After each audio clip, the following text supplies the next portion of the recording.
ഇന്ന് രാത്രിത്തേന് കപ്പയും മീൻകറി ആക്കാമെന്ന് വിചാരിച്ചു. അങ്ങനെ കപ്പ പറിക്കാൻ വേണ്ടി വേഗം പറമ്പിലേക്ക് ഓടി.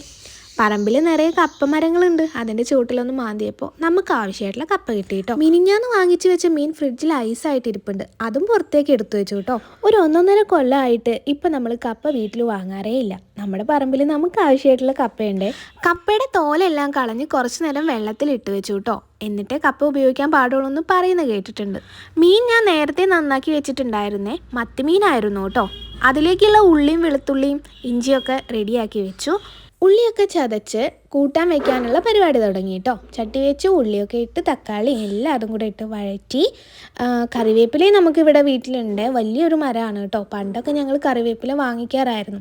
ഇപ്പോൾ നമുക്ക് നല്ല സുലഭമായിട്ട് കിട്ടുന്നുണ്ട്. സത്യം പറഞ്ഞാൽ ഇപ്പോൾ ഒട്ടുമിക്ക സാധനങ്ങളും ഞങ്ങൾ കടയിൽ നിന്നൊന്നും വാങ്ങിക്കാറില്ല കേട്ടോ. എല്ലാം വീട്ടിൽ തന്നെ ഉണ്ടാക്കാറാണേ. പണ്ടൊക്കെ ഞാൻ മീൻകറി വയ്ക്കുമ്പോൾ ഒരു ടേസ്റ്റും ഉണ്ടാവാറില്ല കേട്ടോ. പക്ഷേ ഇപ്പം അങ്ങനെയല്ലേ. ഇപ്പം ഞാൻ വയ്ക്കുന്ന മീൻകറിക്ക് നല്ല ടേസ്റ്റാണ്. അന്നൊക്കെ ഞാനിങ്ങനെ ഓർക്കുമായിരുന്നു കേട്ടോ, എന്താ ഈ മീൻകറി രസമില്ലാത്ത, എല്ലാവരും വെക്കുന്ന പോലെയല്ലേ ഞാനും വെക്കാറെന്ന്. പക്ഷെ അതിലൊരു ടിപ്സൊക്കെ ഉണ്ട്.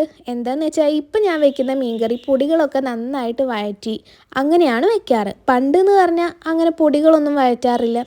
ജസ്റ്റ് ഇട്ട് ഇളക്കി അങ്ങനെ അങ്ങ് വെക്കും. അങ്ങനെ നമ്മുടെ കപ്പയും മീൻകറി ഇവിടെ റെഡി ആയിട്ടുണ്ട്. കപ്പയിൽ ഇത്തിരി മഞ്ഞപ്പൊടി കൂടിയോ എന്നൊരു സംശയമുണ്ട് കേട്ടോ. ഇന്നത്തെ അടുക്കള പരിപാടി കഴിഞ്ഞു കേട്ടോ. പിന്നെ ഞാൻ വേഗം പോയി ലോലൂസിനെ വിളിച്ചു. അവളെ കുളിപ്പിച്ചു, ഉടുപ്പൊക്കെ ഇടിപ്പിച്ചു, പ്രാർത്ഥിക്കാൻ പറഞ്ഞയച്ചേ. അവളും അമ്മയും വലിയ ഭക്തിക്കാരിയാണ് കേട്ടോ. എനിക്കിത്തിരി ഭക്തിയൊക്കെ കുറവാണ്. രാവിലത്തെ പണിയൊക്കെ കഴിഞ്ഞാൽ പിന്നെ വെറുതെ ഇരിക്കലാണ് കേട്ടോ പരിപാടി. അങ്ങനെ വെറുതെ ഇരുന്ന് ടൈം കളയണ്ടെന്ന് വിചാരിച്ചിട്ട് ഇപ്പം ഞാൻ വേറൊരു പരിപാടി തുടങ്ങിയിട്ടുണ്ട്. ഇപ്പോൾ ഫ്രീ ടൈമിൽ ലോലൂസിന് ഉടുപ്പടിക്കുന്ന പരിപാടിയാണ്. ഈ ബ്ലാക്ക് ഉടുപ്പ് അവൾക്ക് ഇതുപോലൊരു ഉടുപ്പുണ്ടായിരുന്നു. അതിൻ്റെ അളവ് വെച്ചിട്ട് ഞാൻ അടിച്ച ഉടുപ്പാണ് കേട്ടോ. ടൈലറിങ്ങിൽ ഞാൻ അത്ര എക്സ്പേർട്ട് ആയിട്ടില്ലല്ലോ. നമ്മൾ ശ്രമിച്ചു കഴിഞ്ഞാൽ നടക്കാത്തതായിട്ടൊന്നുമില്ലല്ലോ. ഈ കൊല്ലത്തിൽ ആദ്യമായിട്ടാണ് നമുക്ക് വത്തക്ക കഴിക്കാൻ കിട്ടുന്നത്. ഇത് നമുക്ക് അപ്പുറത്തെ വീട്ടിലെ താത്ത തന്നതാണ് കേട്ടോ. ഈ കൊല്ലം ലോലൂസിനെ LKG ചേർത്തണം കേട്ടോ. എന്നാലും ഞങ്ങൾ ഇപ്പോഴേ പഠിത്തം തുടങ്ങിയേ. ABCD L വരെയൊക്കെ അവൾ പഠിച്ചിട്ടുണ്ട്. 1 2 3 10 വരെ പഠിച്ചിട്ടുണ്ട്. പിന്നെ മലയാളത്തിൽ തറ പറ എന്നൊക്കെ എഴുതാനും അവൾ പഠിച്ചിട്ടുണ്ട്.